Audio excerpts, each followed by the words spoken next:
Hello, this is day 74 of reading one canto of the Divine Comedy every day. We are on Paradiso, Canto 7, which I'll read from the Longfellow translation before giving some quick comments. Hosanna Sanctus Deus Sabaoth, super illustrans claritate tua felices ignem horum malahoth. In this wise, to his melody returning, this substance, upon which a double light doubles itself, was seen by me to sing. And to their dance this and the others moved, and in the manner of swift hurrying sparks, veiled themselves from me with a sudden distance. Doubting was I, and saying, tell her, within me, tell her, saying, tell my lady, who slakes my thirst with her sweet effluences, and yet that reverence which doth lord it over the whole of me, only by B and ICE, bowed me again like unto one who drowses. Short while did Beatrice endure me thus, and she began, lighting me with a smile such as would make one happy in the fire. According to infallible advisement, after what manner a just vengeance justly could be avenged, has put thee upon thinking. But I will speedily thy mind unloose, and do thou listen, for these words of mine of a great doctrine will a present make thee. By not enduring on the power that wills, curb for his good, that man who never was born, damning himself, damned all his progeny, whereby the human species down below lay sick for many centuries in great error, till to descend it pleased the word of God, to where the nature, which from its own maker estranged itself, he joined to him in person by the sole act of his eternal love. Now unto what is said direct thy sight. This nature, when united to its maker, such as created, was sincere and good, but by itself alone was banished forth from paradise, because it turned aside out of the way of truth and of its life.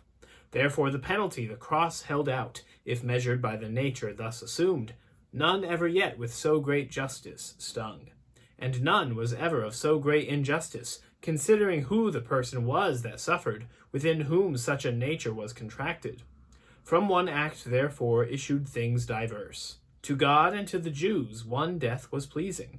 Earth trembled at it, and the heaven was opened. It should no longer now seem difficult to thee, when it is said that a just vengeance by a just court was afterward avenged. But now do I behold thy mind entangled from thought to thought within a knot, from which with great desire it waits to free itself. Thou sayest, well discern I what I hear, but it is hidden from me why God willed for our redemption only this one mode. Buried remaineth, brother, this decree unto the eyes of every one whose nature is in the flame of love not yet adult. Verily, inasmuch as at this mark one gazes long and little is discerned, wherefore this mode was worthiest, will I say, goodness divine, which from itself doth spurn all envy, burning in itself so sparkles, that the eternal beauties it unfolds. Whatever from this immediately distills has afterwards no end, for never removed is its impression when it sets its seal. Whatever from this immediately rains down is wholly free, because it is not subject unto the influences of novel things. The more conformed thereto, the more it pleases, for the blessed ardor that irradiates all things in that most like itself is most vivacious. With all of these things has advantaged been the human creature, and if one be wanting, from his nobility he needs must fall.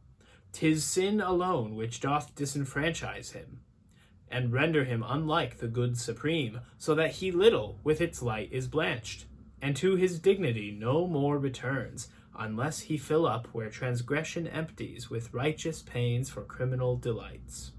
Your nature, when it sinned so utterly in its own seed, out of these dignities, even as out of paradise was driven, nor could itself recover, if thou notest with nicest subtlety, by any way, except by passing one of these two fords. Either that God through clemency alone had pardon granted, or that man himself had satisfaction for his folly made. Fix now thine eye deep into the abyss of the eternal counsel, to my speech as far as may be fastened steadfastly. Man in his limitations had not power to satisfy, not having power to sink in his humility, obeying then, far as he disobeying thought to rise. And for this reason man has been from power of satisfying by himself excluded. Therefore it God behoved in his own ways man to restore unto his perfect life. I say in one, or else in both of them. But since the action of the doer is so much more grateful, as it more presents the goodness of the heart from which it issues, goodness divine that doth imprint the world, has been contented to proceed by each and all its ways to lift you up again. Nor twixt the first day and the final night such high and such magnificent proceeding by one or by the other was or shall be. For God more bounteous was himself to give, to make man able to uplift himself, than if he only of himself had pardoned. And all the other modes were insufficient for justice, were it not the Son of God himself had humbled to become incarnate. Now to fill fully each desire of thine, return I elucidate one place, in order that thou there mayest see as I do. Thou sayest, I see the air, I see the fire, the water, and the earth, and all their mixtures come to corruption, and short while endure. And these things notwithstanding were created. Therefore, if that which I have said were true, they should have been secure against corruption. The angels, brother, and the land sincere in which thou art, created may be called just as they are in their entire existence. But all the elements which thou hast named, and all those things which out of them are made, by a created virtue are informed. Created was the matter which they have. Created was the informing influence within these stars that round about them go. The soul of every brute and of the plants by its potential temperament attracts the ray and motion of the holy lights. But your own life immediately inspires supreme beneficence, and enamors it so with herself, it evermore desires her. And thou from this mayest argue furthermore your resurrection, if thou think again how human flesh was fashioned at that time when the first parents, both of them, were made.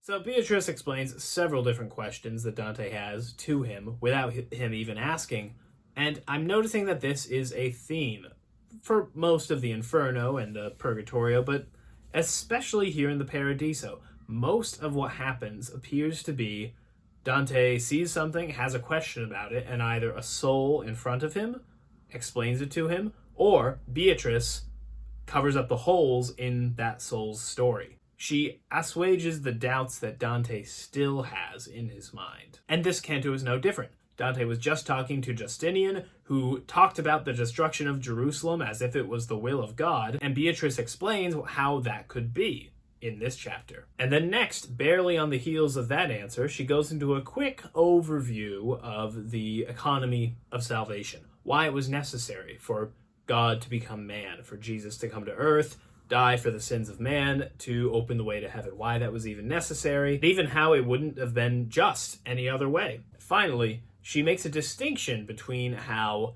matter, regular matter, is created, including the life of animals and of plants, versus how eternal things are made, including man's own soul.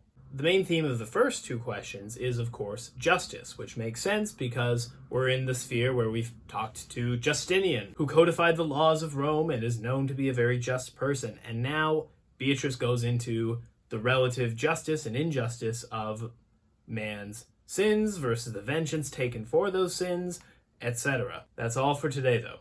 I'll see you tomorrow.